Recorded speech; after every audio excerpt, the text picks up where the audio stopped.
مشقیں تھیں یا ان کی کلازز تھیں، اس پر طویل بحث و تمہیز کے بعد بالآخر ہم ایک اتفاق رائے پر پہنچے. لیکن اس پورے محنت میں، اس پوری جد و جہد میں کلیدی کردار ہماری طرف سے جناب کامران مرتضیٰ صاحب کا تھا، جنہوں نے آئینی اور قانونی پہلوؤں سے جمعیت علماء اسلام کی نمائندگی کا حق ادا کیا. اور آج کی یہ جو مختصر تقریب ہے، یہ میں ان کے نام کرتا ہوں، ان کے اعزاز میں ہے. اور خوشی کی بات یہ ہے سب سے زیادہ کہ ہمارے اس تقریب میں حضرت شیخ مولانا مفتی محمد تقی عثمانی صاحب دامت برکاتہم، حضرت مولانا صاحبزادہ خلیل احمد صاحب سجادہ نشین کندیا شریف، حضرت مولانا محمد حنیف جالندری صاحب وفاق المدارس اور جمعیت علماء اسلام کے، اور یہاں پر ہمارے اسلامی نظریاتی کونسل کے دوست بھی موجود ہیں، پارلیمنٹیرینز ہیں، حامد میر صاحب تشریف لائے ہیں، سلیم صافی صاحب تشریف لائے ہیں، مولانا فضل الرحمن خلیل صاحب تشریف لائے ہیں. میں ایک دوست کو جو یہاں اس وقت موجود ہیں سب کو دل کی گہرائیوں سے خوش آمدید کہتا ہوں، اور اپنے لیے بہت بڑی عزت افزائی سمجھتا ہوں. حضرت مفتی صاحب دامت برکاتہم سے ہمارا مسلسل رابطہ رہا، ان سے مشاورت بھی رہی، رہنمائی بھی لیتے رہے، اور حضرت نے ہمیشہ بڑی سنجیدگی کے ساتھ اس سارے ماحول میں ہماری رہنمائی کی. اس سے قبل یہاں پر جو مبارک ثانی کیس میں ختم نبوت کا موضوع بگڑ گیا تھا، اور پھر بالآخر سپریم کورٹ اور اس کی چیف جسٹس جناب فائز صاحب اس پر آمادہ ہوئے کہ وہ اپنے اس بل کی اصلاح کریں، اور پھر اس کے بعد اس پر انہوں نے مختصر فیصلہ بھی دیا، پھر اس کے بعد تفصیلی فیصلہ بھی. اور آج ایک ترمیمی بل پر جس پر کہ بہت ہی مشقت کا ایک مہینہ ہمارا گزرا ہے، اور ایک بڑی اعصابی جنگ تھی، خالی نظریاتی اور دلیل کی جنگ نہیں تھی، ایک بڑی اعصابی جنگ تھی. تو جہاں ہمارے لیے آج اس ترمیم کے حوالے سے ہمارے لیے خوشی کا دن ہے، اس موقع پر آپ کی تشریف آوری یہ ہماری دوہری خوشی ہے.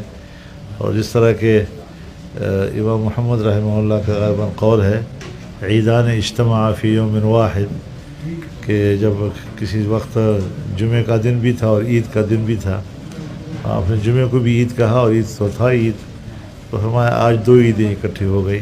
تو ہمارے پاس بھی آج دو عیدیں اکٹھی ہو گئی ہیں، اور ہم اس پر اللہ کے شکر گزار ہیں. کچھ نصائح اگر حضرت فرما دے تو بہتر ہے. بسم اللہ الرحمن الرحیم، الحمدللہ رب العالمین، والصلاة والسلام علی رسولہ الکریم وعلی آلہ واصحابہ اجمعین، اما بعد. آج میری حاضری اس لیے ہوئی کہ آج جب یہ ترمیمات منظور ہوئیں اور ان کو صدر مملکت نے اس پر دستخط بھی کر دیے، اور اس میں حضرت مولانا فضل الرحمن صاحب دامت برکاتہم العالیہ کا جو کردار مسلسل نظر آ رہا تھا، اور ان کے اس کردار کی وجہ سے صرف یہ نہیں کہ بہت اچھی ترمیمات بعض آ گئی اور بعض ایک اچھا قانون بھی نافذ ہو گیا، بلکہ میں سمجھتا ہوں کہ ملک و ملت کی ایک بہت بڑی عظیم خدمت ہوئی کہ اگر یہ اس طرح نہ ہوتا اور حضرت مولانا فضل الرحمان صاحب دامت برکاتہم العالیہ اگر شب و روز ساری راتیں جاگ کر اور ہر طبقہ فکر سے مذاکرات کر کے ان سے ملاقاتیں کر کے ان کو ملاقاتوں کا موقع دے کر ہر ایک کی بات سن کر اور اس موقع پر ایک معتدل راستہ نکالنے کی جو اللہ تبارک و تعالیٰ نے ان کو صلاحیت عطا فرمائی اور اس کی جو توفیق بخشی، یہ سچی بات ہے کہ ہم سب کے لیے ایک بڑی نعمت ہے اور ہمارے سب کے لیے انتہائی مسرت کا موقع ہے۔ تو مجھ سے رہا نہ گیا، مجھے نہیں معلوم تھا کہ آج مولانا نے یہ کوئی تقریب مقرر کی ہوئی ہے، لیکن میں نے مجھ سے رہا نہ گیا اور میرا دل چاہا کہ میں خود ہی جا کر مولانا کو مبارکباد پیش کروں۔ اللہ تعالیٰ نے ان سے بہت بڑا کام لیا ہے، ملک و ملت کی بہت بڑی خدمت لی ہے، اور دل سے دعا ہے کہ اللہ تبارک و تعالیٰ ان کو آئندہ بھی ہمارے ملک و ملت کے لیے ایک سرمایہ کے طور پر باقی رکھیں اور ان کے ذریعے مزید خدمات لیں۔ اللہ تبارک و تعالیٰ کے فضل و کرم سے اس میں مدارس کا بھی مسئلہ ہمارے بہت دنوں سے پڑا ہوا تھا، وہ بھی بڑی حد تک الحمدللہ پیدا ہو، شکر اللہ تعالیٰ کا شکر ہے کہ وہ بھی حل ہو گیا، اور انشاءاللہ امید ہے کہ اس کی صوبائی حکومتوں میں بھی اس کو دہرایا جائے گا۔ ہر خوشی کے موقع پر ہمارا کام یہ ہے کہ ایک استغفار اور ایک اللہ تعالیٰ کا شکر۔ اگر جب کوئی کام اللہ تبارک و تعالیٰ کی رضا کی خاطر کیا جاتا ہے تو اس کام میں بعض اوقات کچھ شیطان کے وساوس دسائس بھی شامل ہو جاتے ہیں، اس لیے تعلیم رسول کریم صلی اللہ علیہ وسلم نے یہ دی کہ جب کوئی عبادت کی توفیق ہو تو اس کے بعد استغفار بھی کرو۔ اسی لیے ہر نماز کے بعد نبی کریم صلی اللہ علیہ وسلم کی سنت یہ ہے کہ 3 مرتبہ استغفار، استغفر اللہ استغفر اللہ استغفر اللہ۔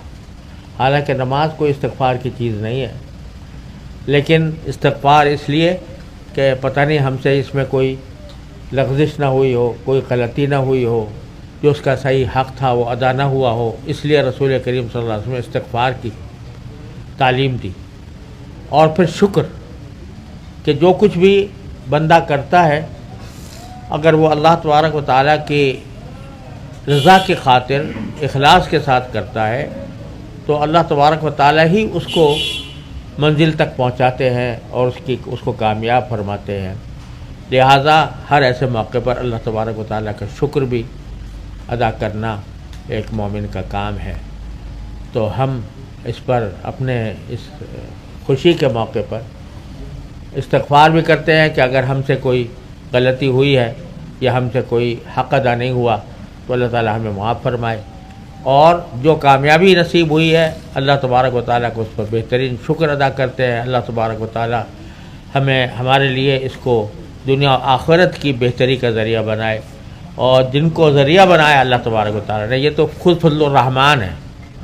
فضل الرحمن، جو کام ہوتا ہے وہ اللہ الرحمن کے فضل ہی سے ہوتا ہے، تو اس لیے الرحمن کے فضل سے ہوا ہے، اور اللہ تعالیٰ نے فضل الرحمن صاحب کو اس کا ذریعہ بنایا ہے۔ حضرت آپ اپنی گفتگو میں ایک اعلان فرما دیں کہ پوری قوم جمعے کے روزوں میں تشکر بنا۔ بے شک، تو اللہ اس کا شکر ادا کرنا ہے، تو اس کو چونکہ یہ کام قومی سطح کا ہے، ملکی سطح کا ہے، لہذا سارے ملک کو اس کا شکر ادا کرنا چاہیے۔ اور جیسا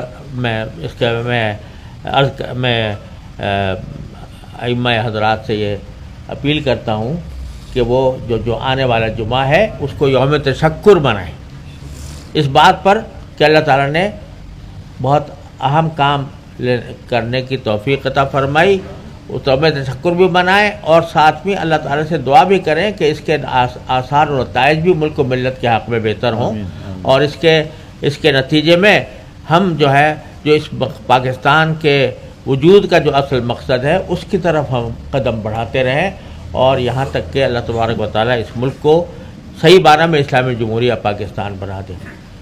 سارے سب حضرات سے میں یہ اپیل کرتا ہوں کہ جمعہ کے دن یوم تشکر منایا جائے. وصلی اللہ تعالیٰ علی خیر خلقی سیدنا محمد. کامران صاحب آپ ذرا دو مختصر الفاظ میں تھوڑا سا ذرا ان تینوں چیزوں کا یا چار چیزیں جو ہوئی ہیں اس کا ذرا تذکرہ فرمائیں. بسم اللہ الرحمن الرحیم. قائد محترم مفتی محمد تقی عثمانی صاحب، قاری محمد حنیف صاحب، ہمارے حیدری صاحب، سلیم صافی صاحب، حامد میر صاحب، باقی دوست جتنے بھی جو حاضرین ہیں، پہلے تو میں جو اللہ پاک نے کامیابی عطا کی ہے اس پہ اللہ کا شکر ادا کرتا ہوں. اس کے بعد اس کو جماعت کی برکت سمجھتا ہوں. جماعت کی برکت سے بہت سے فائدے جو حاصل ہوئے ہیں، اس میں ایک فائدہ یہ بھی ہے، اور اس میں 2 3 4 چیزیں جو ہیں وہ سب سے اہم. ایک تو جو مڈ سپٹمبر میں جو بل جو شیئر کیا گیا تھا ہمارے ساتھ، جس کے 56 کلازز تھے، اس میں جو کچھ تھا اس کو جماعت نے، مولانا صاحب نے، ان کے ساتھ جتنے لوگ اس معاملے میں شریک تھے، انہوں نے اپنی محنت سے اس کو ناکام بنایا اور اس کی گریوٹی کو کم کیا. اب یہ ممکن ہے کہ اس بل پہ بھی تنقید ہو سکتی ہے، کیونکہ انسانوں کا بنایا ہوا ہے، انسانوں کی ہر بنائی ہوئی چیز میں کوئی نقص رہ جاتا ہے. یقیناً اس میں بھی نقص رہ گئے ہوں گے، مگر اگر کسی نقصان کو کم کر دیا جائے اور بہت کم کر دیا جائے تو میرا خیال ہے کہ وہ بڑے نقصان سے چھوٹا نقصان وہ آسان ہو جاتا ہے. مگر اس نقصان کے ساتھ ساتھ ہم نے کچھ اپنے منشور کو امپلیمنٹ کروا لیا. سب سے بڑی بات اس میں سود کے حوالے سے، ربا کے حوالے سے، اس کی کٹ آف ڈیٹ جو کہ فیڈرل شریعت کورٹ نے رکھی ہے، اس کو ہم نے یہاں پہ بھی شامل کروا لیا.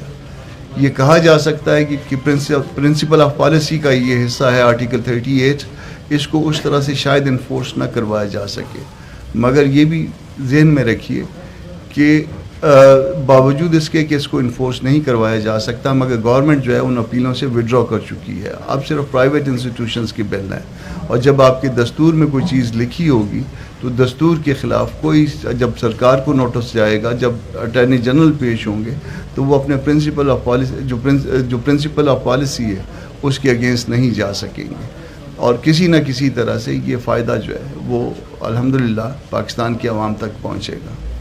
اس کے علاوہ اسلامی نظریاتی کونسل، جس کا کام قوانین کو، جس کا بنیادی کام قوانین کو اسلام کے سانچے میں ڈالنا، اس کی رپورٹیں جو ہے تقریباً تمام قوانین کے حوالے سے آ چکی ہیں، اور وہ جتنی رپورٹیں لے ہوئی ہیں بیفور دی پارلیمنٹ، وہ لے ہوتی ہیں اور اس کے بعد ڈمپ ہو جاتی ہیں.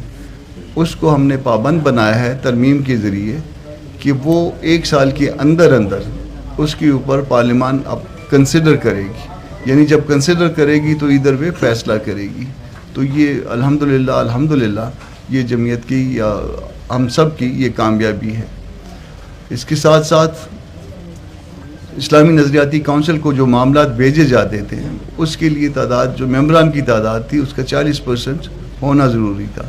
اس ممبران کی تعداد کو ہم نے کم کیا ہے، 40% سے ہم اس کو 25% پہ لے آئے ہیں. یعنی اب کم تعداد کے ممبرز اس معاملے کو آگے بھجوا سکتے ہیں. اسلامی نظریاتی کونسل شریعت کورٹ کے حوالے سے کچھ ناملیز تھیں، ان ناملیز کو ختم کیا ہے. شریعت کورٹ کے کسی قانون کے حوالے سے کسی فیصلے کو جب وہ اس کو مسترد کر دے تو شریعت ایپلیٹ بینچ میں سپریم کورٹ کے اپیل کر لی جاتی تھی، اور وہ اپیل جو ہے بذات خود سٹے کے طور پہ آپریٹ کرتی تھی. سود کا معاملہ شاید 38 سال تک سپریم کورٹ میں پڑا رہا. اس 38 سال جیسے معاملے جو پڑے رہے، اب اس کو ہم نے 1 سال کے اندر یعنی 12 مہینے کے اندر پابند کیا ہے کہ 12 مہینے کے اندر اس کا فیصلہ ہوگا، اور اگر وہ 12 مہینے کے اندر فیصلہ نہ ہو سکے تو وہ سپریم ایپلیٹ بینچ میں، تو تب شریعت کورٹ کا فیصلہ مؤثر ہو جائے گا، ماسوائے اس کے کہ سپریم کورٹ کوئی حکم اس کے متعلق پاس کرے. ایک اور اناملی جو شریعت کورٹ میں تھی کہ شریعت کورٹ کا اپنا جج وہ اپنی عدالت کا چیف جسٹس نہیں بن سکتا تھا، اس کے لیے ریٹائرڈ لوگ لائے جاتے تھے. سپریم کورٹ کا ریٹائرڈ جج آتا تھا یا ہائی کورٹ کا ریٹائرڈ جج آتا تھا. اب اس کا اپنا جج بھی جو کہ سٹنگ جج ہوگا وہ بھی اس شریعت کورٹ کے چیف جسٹس کے معاملے میں شریک ہو سکے گا، اس بننے کے معاملے میں شریک ہو سکے گا. تو یہ کچھ ایسی باتیں ہیں جو جمعیت نے ووٹ دینے کے عوض منوائی ہیں، اور اگر یہ سمجھ لے اس کو کہ یہ کوئی سودا ہے تو یہ گھاٹے کا سودا نہیں ہے بلکہ منافع کا سودا ہے. آپ کا بہت شکریہ، اور قائد محترم کا بہت شکریہ، مہمانوں کا بہت شکریہ.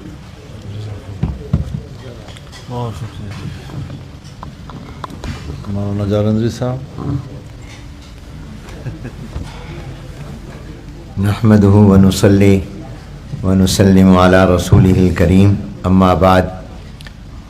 قائد جمعیت، قائد ملت اسلامیہ حضرت مولانا فضل الرحمان صاحب دامت برکاتہم العالیہ، شیخ الاسلام حضرت مولانا مفتی محمد تقی عثمانی صاحب دامت برکاتہم العالیہ، حضرت مولانا عبدالغفور حیدری صاحب دامت برکاتہم العالیہ، گرامی قدر محترم خواجہ خلیل احمد صاحب دامت برکاتہم العالیہ، اور نہایت قابل احترام محترم جناب سینیٹر کامران مرتضیٰ صاحب، ارباب علم و دانش، ارباب صحافت، السلام علیکم ورحمۃ اللہ وبرکاتہ. اکابر کے بیان کے بعد یہ ان کی ذرہ نوازی ہے، اور تقریب کے حوالے سے الحمدللہ تمام اہم باتیں بڑے جامع انداز میں اور گراں قدر انداز میں آ گئیں. مجھے انشاءاللہ جہاں میں سمجھتا ہوں کہ یہ صرف خوشی اور مسرت جو پورے ملک میں آئی ہے، یہ ایک عرصے کے بعد آئی ہے، اور الحمدللہ وطن عزیز اسلامی جمہوریہ پاکستان کی اگر پارلیمنٹ کی تاریخ دیکھا جائے تو اس میں ہمیشہ علماء کرام نے اپنا کردار جو ادا کیا ہے وہ قابل ستائش بھی ہے اور قابل تقلید بھی ہے. ہم حضرت مولانا فضل الرحمان صاحب دامت برکاتہم کو، سینیٹر کامران مرتضیٰ صاحب کو، اور پوری جمعیت علماء اسلام کو خراج تحسین پیش کرتے ہیں. اور چونکہ میں دن رات دینی مدارس کی خدمت سے ان حضرات نے مجھے وابستہ کیا ہوا ہے، میں سمجھتا ہوں کہ دینی مدارس کے حوالے سے جو ایک ایکٹ میں ترمیم ہوئی ہے، اور سوسائٹی ایکٹ میں اس کی دفعہ 21 میں جو نئی ترمیم آئی ہے، اس کی وجہ سے کراچی سے پشاور، کوئٹہ سے گلگت تک کے ہزاروں دینی مدارس اور ان میں پڑھنے والے لاکھوں طلباء اور طالبات بہت سی پریشانیوں سے محفوظ ہوئے ہیں، اور ایک دیرینہ مسئلہ حل ہوا ہے. اور امید ہے کہ انشاءاللہ اب اس کے اوپر عمل درآمد بھی ہوگا، اور وطن عزیز پاکستان میں سود کا خاتمہ بھی ہوگا. وفاقی شرعی عدالت اور اسلامی نظریاتی کونسل یہ ادارے پہلے سے زیادہ بہتر انداز میں انشاءاللہ کام کریں گے. حضرت مولانا فضل الرحمان صاحب دامت برکاتہم نے جس بصیرت کے ساتھ، جس فراست کے ساتھ ملک کو ایک بڑے بحران سے نکالا ہے، اس پر ہم سب آپ کو خراج عقیدت بھی پیش کرتے ہیں اور شکر گزار بھی ہیں. اور حضرات کی اپیل کے مطابق انشاءاللہ آنے والے جمعۃ المبارک کو ملک بھر میں یوم تشکر بھی منایا جائے گا. میں ان دونوں حضرات کے، ایک وفاق المدارس العربیہ پاکستان کے صدر ہیں اور اتحاد تنظیمات مدارس پاکستان کے صدر بھی ہیں، اور ایک وفاق المدارس کے سرپرست بھی ہیں، ان کی موجودگی میں درخواست کروں گا کہ کل تمام دینی مدارس اور جامعات میں اس پر باقاعدہ دعا بھی کی جائے، اور وہاں پر شکرانے کے نفل بھی پڑھے جائیں، اور تمام طلباء اور اساتذہ جو ہیں وہ کل جتنی بھی دینی تعلیم ہو اس کے بعد خصوصی طور پر دعا کریں کہ یہ جو ترمیمات ہوئی ہیں اللہ تبارک و تعالی ان کی روح کے مطابق ان کے آگے عمل درآمد بھی ہو اور اس کے بہتر نتائج قوم کو ملیں. امید ہے کہ انشاءاللہ یہ اس کے بہتر نتائج ہوں گے. یہ ایک اچھا ایک قدم ایک عرصے کے بعد اٹھا ہے، تو امید ہے کہ انشاءاللہ وطن عزیز پاکستان جو ایک نظریاتی ملک ہے، یہ انشاءاللہ اب اس نظریے کے تنفیذ کی طرف بھی یہ امید ہے کہ قدم ہوگا.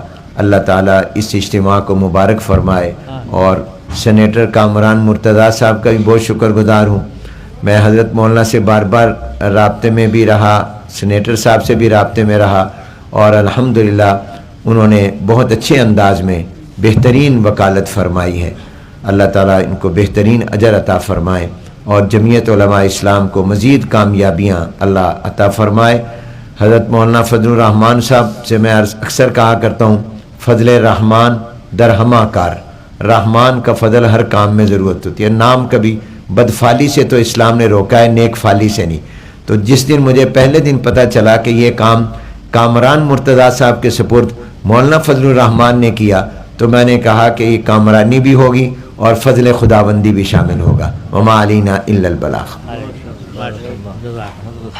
ہاں حضرت خواجہ صاحب دعا فرما۔